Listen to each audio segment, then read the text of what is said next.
it's like they haven't heard anything these children are talking about. We haven't expounded on the problems that they're dealing with. Right. We haven't, there was a field that opened up about what they were going through and what they were dealing with. Now we can speak on, okay, we can, I can empathize with you because we've been through that. Right. And we talking to them and everything like that. That one young lady that, was crying because she was getting good grades. Yeah, I know. Yeah. Remember? And then by the time that was over with, she beaming from ear to ear. Yeah. Because she was heard. We identified a problem. We talked to her about it. And we explained it to her. And to my knowledge, she's doing great. Yeah, she is. But then there are other children that was still there because we don't know how to counsel. Right. Everybody wanted to get up and say something, poignant and be heard. That's what I felt like when I got from the elders. They showed up. They're sitting in the back, all leaning back and everything. I know we hurt. I know we old. I know my knees don't work and everything. But sit up and pay it. Your body language tells me you're paying attention to me. Right. They wasn't getting that from the elders in that room. There was a few of us, but the rest of them, it was like, I'm looking around like, I don't even want to hear nothing you got to say. One of the things I really believe about when the younger generation wants to express themselves. Yes. Right. I don't think that it should be too many old heads. I'm calling myself an old head speaking up, because what we tend to do is we tend to put out their fire. We tend to say, oh, we did that too, and it didn't work, and so it's not going to work for you. I don't want to put out a young person's fire. Like the young brothers we talked to last time. Right. Purposely, I didn't want to put out their fire because they have that heart. I want to maybe guide it. Right. Give it, say, hey, if you guys got the numbers, this is what you should do next. We gave them a direction. The NAACP, we're coming after you. We're going to change your direction. Right.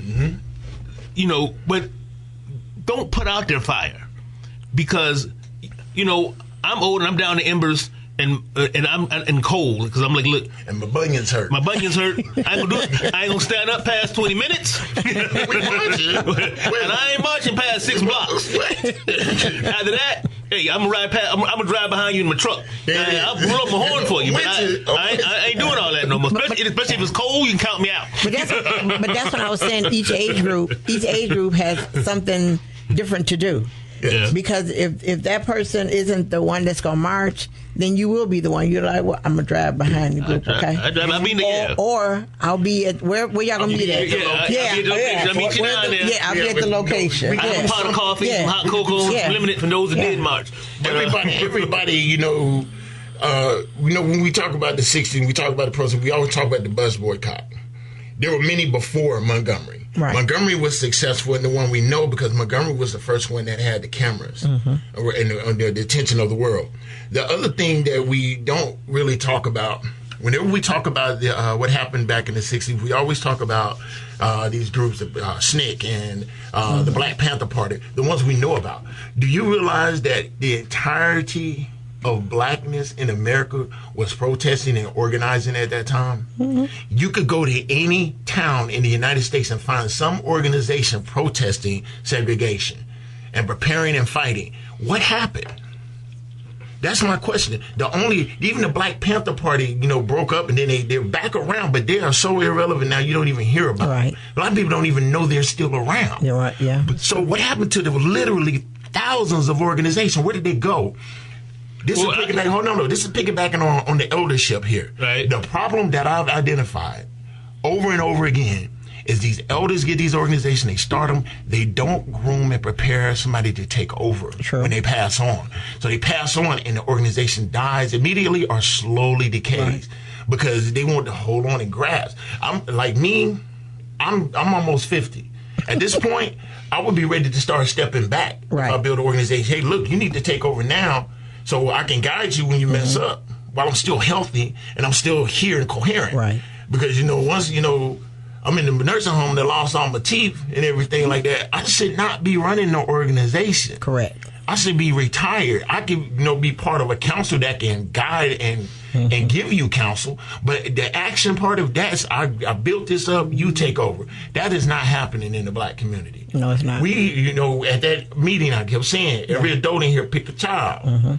Get that child's number. Contact their parent. Be there for them. Yeah. That didn't happen.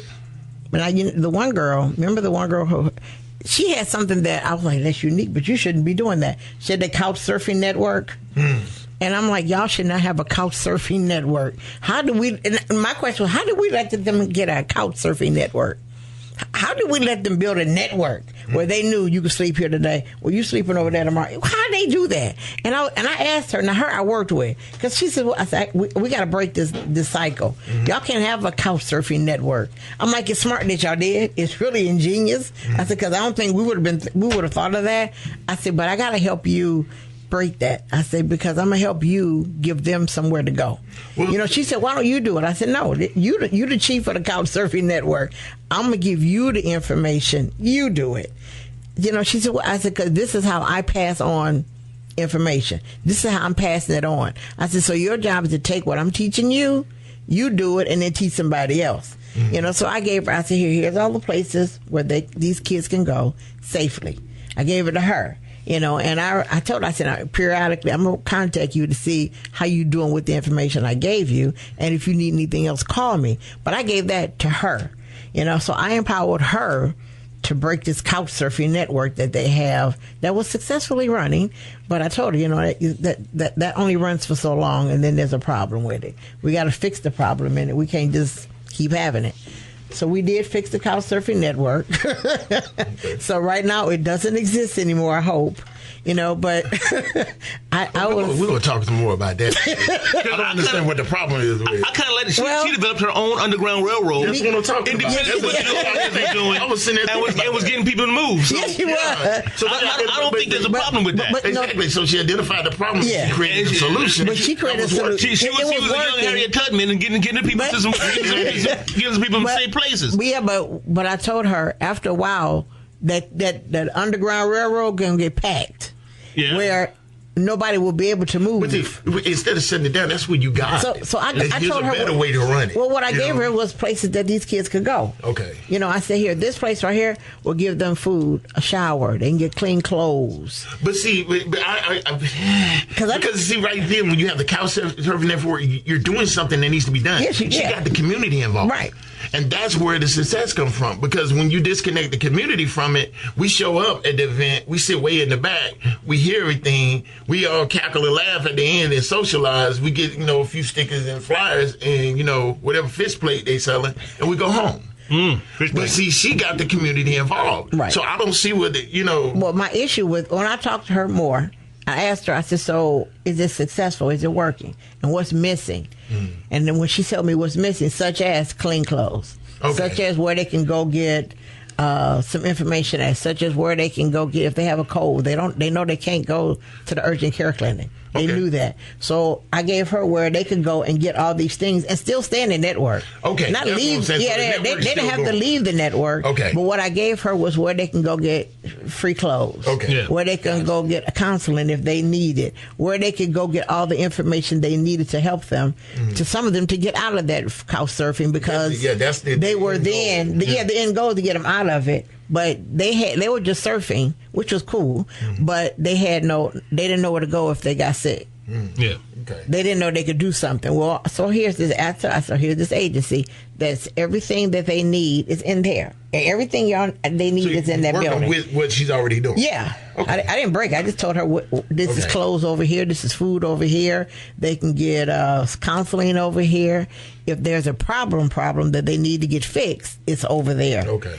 So see, that's where you use your eldership, your connections to help the young person get it done. Yeah, because I told her, she said, "Can you talk to them? No, I'm not your age." She goes, "Well, I'm not your age." Yeah. She says, "What do you mean? I'm not your age. So whatever I say, y'all wouldn't listen to me anyway because for you."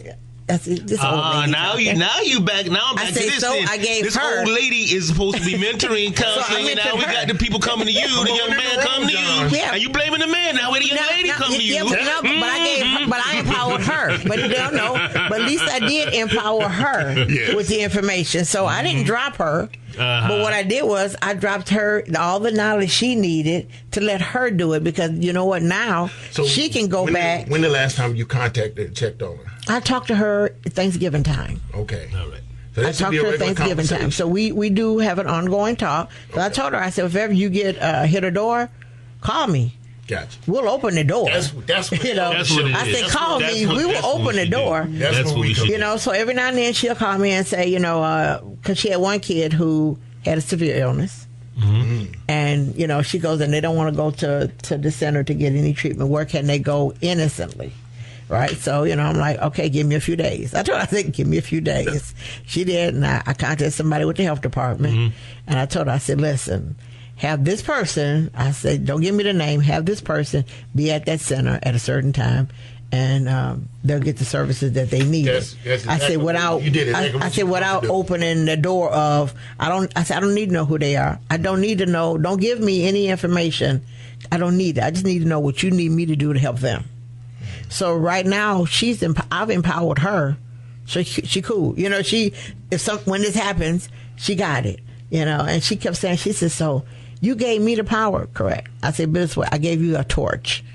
Your torch is now to help out where I helped you. You were stationed in the Underground Railroad. Yeah. I said, so your job is that's what you should have on your radio station with us right now. One of your conductors on the Underground Railroad. Yeah. That's people we should be talking to. Because she's making a difference where she is. She's doing what she can, using what she's got, starting where she is. Yes. So, but going back to, like you said, going back to the issue, again, this is part of getting your culture back. Because the one issue we started talking about that we were here, that we focused on everything, all of this stuff is encompassed within that. Right. Because he lived within a community, and the community is a patchwork of everything that involves who you are. So if you don't have one part of that patchwork, there's a hole in your blanket. And that one hole is going to bother you. You're not going to be paying attention to this whole rest of this quilt over here, because that one little hole is a problem. Your toe sticking out, you know, and it's cold. So we have got to rebuild our connections to our culture. And when you do that, and you can be a solid person, now you can go outside your home and talk with your neighbor and deal with your neighbor on some sense, and you build that connection. And then you build another connection. Next thing you know, you got your whole neighborhood involved. And then your neighborhood, you have your whole community involved. Then you have your whole city involved. Then your county. It goes like that. This is how we're going to have to slowly rebuild and fix the problems because there's multiple problems in the black community. Yes. Multiple. And it all goes back to that one identifiable thing. We have lost our culture. And when you sit down and talk, it's so bad now, especially within the so-called conscious community. We can't even. The argument. Fire to a hotel one day. And it's so sad because it's like we get into arguments about the dumbest crap. Yes. I'm not black. I'm not this. I'm that. And then we got to have the made up fake names that we didn't earn. Then we got to put on the costumes. I love the costumes. I love the costumes. I went through that phase. I went through that phase. I had to have the goofy. I had the big old arm on the back. I had to have a black fist on the front. And boy, all of that, all the way down, but draws is red black. So you go through the costume and then you understand it. But then there has to be a point of action. But you have to really get down and galvanize that. We got to stop having these ridiculous arguments. Because we're arguing about what color we are, what to call ourselves. Our enemy knows exactly who we are. That's it. They know exactly what to call us. They named us a long time ago. And Richard Pryor said he made one tribe. And I can't say it on the air, but the problem is it sounds like Nichols. And they got us to call each other that tribe. That was a pimp move.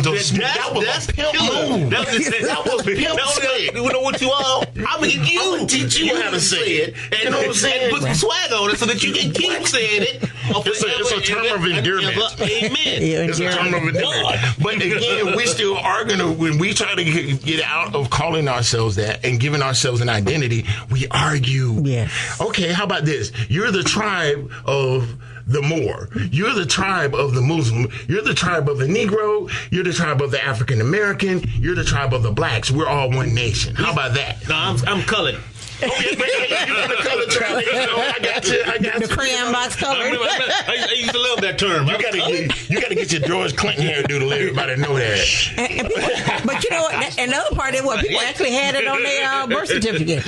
Yes. Yeah, they had colored on their birth certificate. I'm like, wow, you got colored on there? Here's the rub about that. All of those terms we just named, we didn't name ourselves that. No. The birth certificate had Negro and color stamped on it by somebody else. Yep. And we accepted it. Yeah. We didn't argue with it. But if I come and say I'm black, we're going to argue. I'm not black. Black is a color. I'm brown. You used to be called colored. I'm African American. I'm African. I'm, okay. Look, man. Your hair nappy just like mine, okay? We got somebody over there shooting at us right now. I don't care what you call yourself. Get your weapon, let's shoot back. Then we'll talk about that. Let's get free first. Yes. Then we can argue about our differences. Yeah. You see what I'm saying? True. We got that serious. Everybody want to be right. Everybody wants to be heard. Everybody wants to be seen. Everybody wants to be a chief. Nobody want to be an Indian. Yeah. Everybody want to put that work in when it's ready to put that work in. They want to be the title of leadership, but nobody wants to go through what leaders go through. Leadership is a hard business. Yes. Leadership is a lonely business. Yes. Leadership is a difficult business. When you talk about getting black folks together, you are herding cats. You're trying to catch butterflies with a toothpick. No, you can get black folks together. Barbecue. Some music. Let you slide. Some chicken. And I bet you, I can fill that park up with.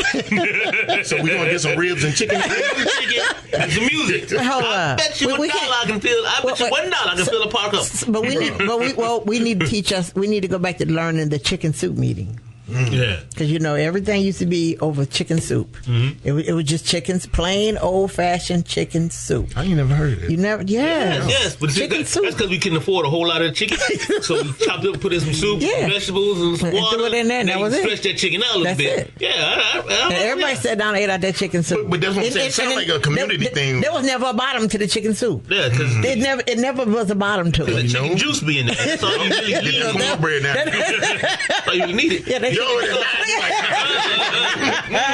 like, we're going to get some ribs? Yes. Well, we fried chicken. It was, You're going to be like, who got cornbread? It's a fried chicken in the chicken soup. Well, maybe because me and Crow Yankees. Oh, yeah, that's right. Y'all from up north. Up north. We both from the same place. It's cold up there, so you need it. But yeah, us was chicken soup. Somebody cooked a big old pot. So my challenge is, anybody listening. It's a lot. Anybody listening. If you black, reach out to your black friends. Come together in your house. You don't have to have a big stadium. No, we're gonna do this. We all gonna do this. My wife and I, we started something some years ago called Movie Night, and I have forgotten how we started. She actually did a radio show with T. Yeah. T reminded us how we started. Okay. We always did stuff at the porch at night. We used to talk. We used to go to Obach and have the whole section on lock. Yes. But this was on the sidewalk at no roof again. Yeah. And somebody made a reference to The Wiz. And T had never heard of The Wiz. I remember that. I was sitting there like, what? I said, look, come to the house and we're going to watch The Wiz. Oh, wow. And you know how black folks do. I want to go. Mm-hmm. And then they know we got a house full of people watching The Wiz. But again, we're passing on a cultural icon for us in the black community. Somebody who was younger. And had some great conversations. Yes. Yeah. And not just about the movie, but in general, had some great conversations. Yeah, it grew. And it became a thing we did every quarter. And we always did a potluck. So it didn't cost us a lot of money. Right, Everybody brings something. Yeah. That's what I thought you were going with the chicken noodle thing. But everybody brought something. We all sit down and inevitably we had some powerful conversations. And now years later, I still get people coming up to me and Kim, do you know, I did XYZ because, I remember one night at your house you was talking about this. Yeah. And that made I changed my name. And we had a young sister, you probably don't remember, Kim told she changed her name, went all natural and everything because of what she heard at our house. And I forgot she was even coming. Wow. I've seen people that I met online and be like, hey, it's nice to meet you and everything. Man, what you mean nice to meet? I've been at your house. I'm like, what? And then go find a picture of them sitting on my couch in the movie night. Yeah. That little bitty thing became something that broader and it connected our community.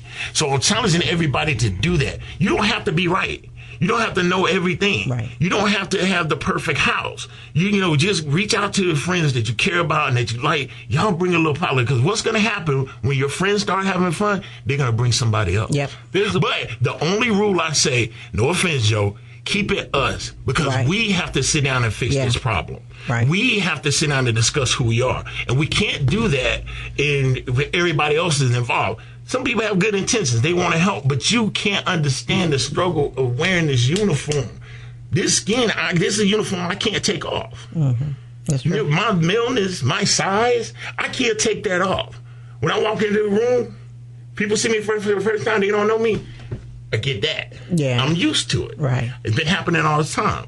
But we have to be able to come amongst ourselves and understand that we can speak freely without offending somebody else. Right. Because we feel like, we're offending somebody when we tell our truth. Well, there was a book, before I just change the thought, there was a book I want to say, it was called Always Outnumbered, which was a almost a blueprint of what you just said. This guy, he held a dinner party, and then it grew, and he started inviting people who had differences with each other in the community and brought them to dinner. And because of that, it grew and grew and grew.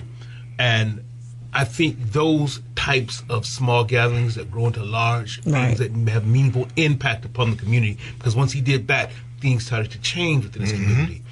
And you just need that catalyst to get people to talking. Old people, young people, guys who are on different ends of the legal spectrum. Right. But if you get them together in a place where there's few rules, no violence, no name calling, no fighting. And no religion. Right? No religion. We're not going to talk about it. No alcohol. You can have alcohol. No. In the beginning, no alcohol. Because you don't know how everybody reacts. Right. That has to be. Right. And then you let them just eat and talk among each other. And you can facilitate a conversation about a specific topic. And you have different perspectives on that topic, but you will come to an understanding of which other stands and how to move forward.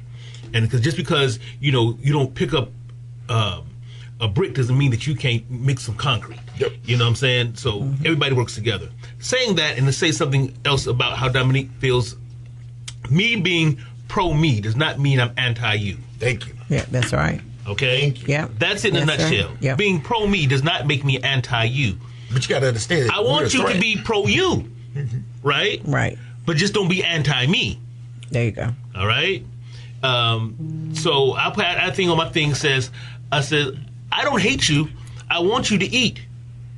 But it's not on my table. Don't be stealing my food. Don't steal my food. Don't take food out of my mouth to feed you, right? So I want people who are listening to understand that we are not I am not anti anybody. I am just wanting mine to do better. And when I see the struggles that can be fixed, there's some things you can't fix. I'm gonna tell you, and people are gonna bash me for this. Some things are in every culture. Stupid. You're always gonna have stupid. Yeah, well, yeah. You can't fix stupid. No, you can't. Okay? You're always gonna have violence. You had violence since the first caveman, the same caveman over here with a stick. It's always been with us. It's always gonna be violence, right? You always will have crime, right? Because I want what you have, and I'm gonna try to take it. That's all. That's in every community, every culture. You name it, it's always there. But you can bring it to a minimum, right? Right. And you can, and my mayor, when I was growing up, was Mayor Coleman Young. I loved him. Oh, he didn't stop crime, he regulated it. That's what I'm saying. Very true, very true. He kept the lights on. Yes. The parks, the schools were funded. Yes. The parks were clean. Yes. Right? Your kids can play in the street. He regulated crime. He didn't stop it. So these things you can do in your community if you have a dinner conversation. So just a lunch conversation. We're going to have it. And you can bring people who aren't necessarily, that don't think like you. They may be on opposite ends of the legal spectrum. They may be opposite ends of the economic spectrum, the consciousness spectrum, religious spectrum, the religious spectrum. I'm not going to be going down on radio, but here's the thing: all those dynamics that we named have the same problems. And we're the same problem. We're all in the bottom of that slave ship together. Every last one of those dynamics you spoke of was in the belly of that slave ship. That's it for me. So what do we do when we open that hatch and come out that slave ship? I wasn't in there. I was more like Nancy. Oh, Lord. I was a spider guy. Rise up and kill him, but you got to lose. I'll tell you what's waiting for you on the other end. That's me. Oh, my goodness. That's me. But no, I'm more like Nancy. I'm a spider guy. I say all that to say this. It don't take a whole movement of marching on Washington to make a difference. No.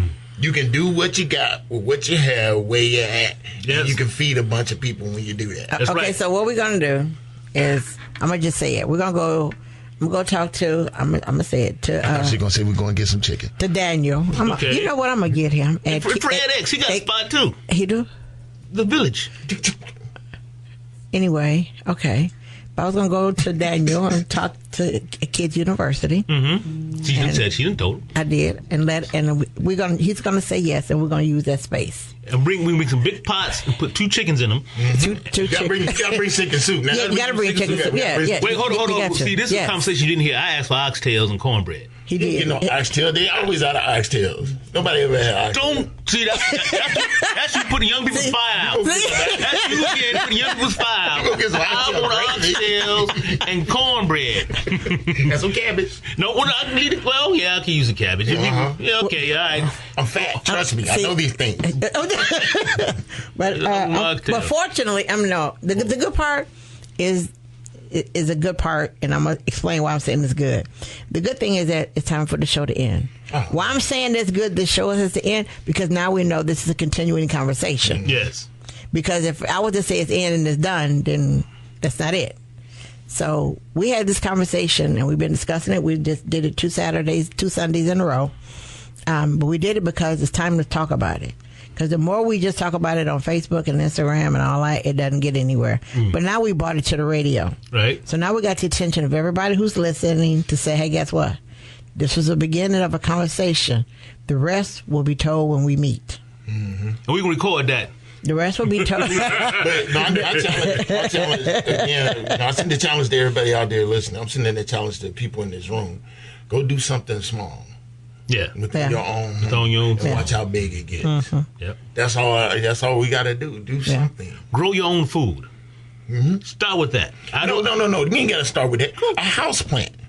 If you can keep a cactus alive, move on to ivy. Move on. Don't go out there telling people to get no garden and they out there in the backyard crying when they got a bunch of weeds because they don't know what they doing. Start with some onions. Onions are hard to kill.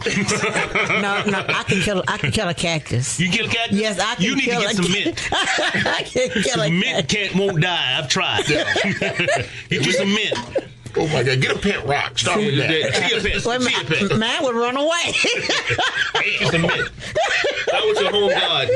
Grow your own food. I know somebody right now who was trying to had acres was trying to get people to get a community garden. It just didn't get off the ground. And so I'm like, I don't understand why people don't want to grow some food. Because it's free food. It's free food. You'd be amazed. You put a little plant out there and everything. I did a whole garden on my porch when we were in Arizona, and I mean, literally, you remember that. Man, I had all kind of stuff out there, and I was sad when I came back to Texas. I had to give it up pretty much. And, do something. That's all. Do something. Do something for you and your community, and you'd be amazed. And I want you all to go to all 3 of our Facebook pages, because when I create the event, we'll all we'll all post it, and we'll all be there.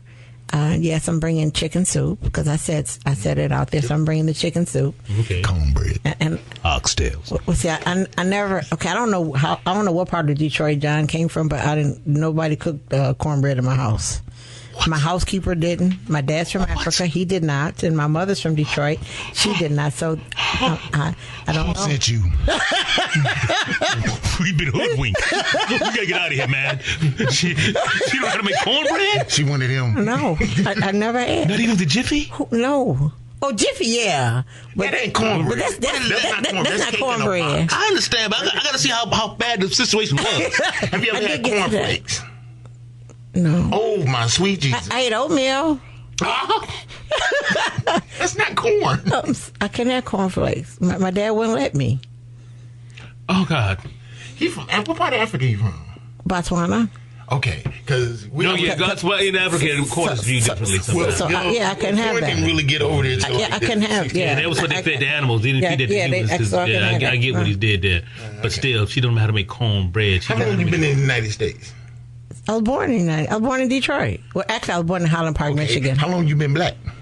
Since I was born. And no one set you down. The old lady, come here, baby. Let me tell you. My you what? Had some red Kool-Aid. Yes. She hesitated. Yeah. But no, I couldn't add no sugar to it. I couldn't add no sugar to it, but I did. You didn't have no sugar in the Kool-Aid? No, my father said I couldn't. She went to CIA. What did the Kool-Aid with? She blinked. I couldn't. Not even with honey? What? Honey, yeah, but no sugar. You ain't had no sugar beaties? My dad said no. What? Oh. Because he said that's how Americans kill themselves. Lord have mercy. Okay. For everybody but Phyllis. Because my dad was, I don't know how he married my mother, but he was anti-American. I need about, them big orangey yellow things, about 3 of them. OG cornbread makers. I'm talking about, if you ain't from Alabama, Mississippi, or Georgia, don't even respond. Hot water cornbread. We need that too. With cracklings in it. With that crack. We need our OG cornbread makers. Oh, okay, we'll put the word out. We're going to give Phyllis, we're going to hold her down, and we're going to give her some cornbread and milk. But I watch the transformation. I'm diabolical, so hold up on the sugar. I can't really have it like that no more. So you bring me some water with a lemon in it, and I'm good. Mercy. I can't really have that sugar. We're supposed to be like talking about serious matters. This is serious. You know, but guess what? Diabetes is serious within the community. But, okay, food is serious in our community. Right. Come on. Food is our culture. Our culture is food. Our culture is food. Food is good. I'm glad you mentioned that. Food is our culture. Putting together something to kind of talk about that, because that's one of those things that we rarely talk about. What? Food is being our culture? We talk about Black history. We always talk about, so-and-so invented the foot scraper. Yams. Get them corns off your feet. Yeah, okay, we get that. But we never talk about our food. Every culture, when they go somewhere, they bring their food. Yeah, we did too. We don't. But we did. We bought black eyed peas here. Yeah, but we brought that with us and everything. But how many African dishes can you cook without even looking in a cookbook? Just one. 3.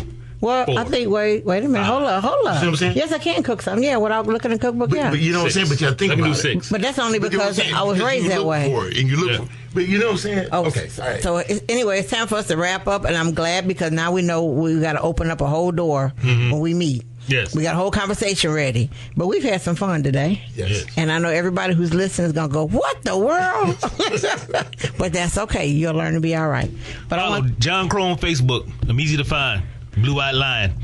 Dominique Robinson. I'm on Facebook, but I don't know y'all like that. If you ain't a friend of a friend, I ain't gonna accept you. But I can't do it. Who sent you? Who sent you? Okay. You with Phyllis, ain't you? I want to thank everybody for listening. You might not want to say that. Better bring some cornbread when you come. Oh, no. All right. Thank you for listening to the Kids Community Connections this morning. And I want you to always remember, you cannot lead a positive life with a negative mind. We'll talk to you next Sunday. Bye now.